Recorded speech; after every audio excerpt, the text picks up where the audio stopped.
Ուղղակի զարմանում եմ, ոնց կարող է մարդ այդ աստիճան անամոթ լինել բառիս բուն իմաստով, որովհետև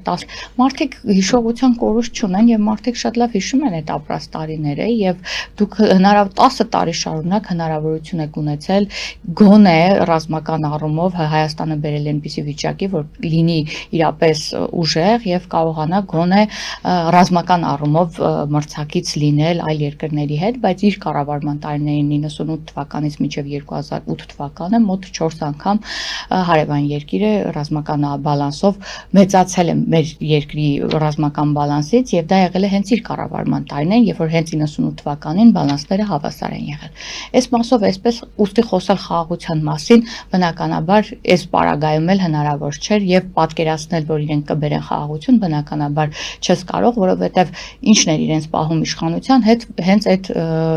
պատերազմի այդ վտանգը անընդհատ քաղաքացիների գլխին կախած պահել է, որովհետեւ երբ որ անընդհատ վախեցնում ես ու դու ներկայանում ես, որ դու շատ լավ բանակցող ես, որովհետեւ եթե դու չլինես, ապա պատերազմ կլինի ու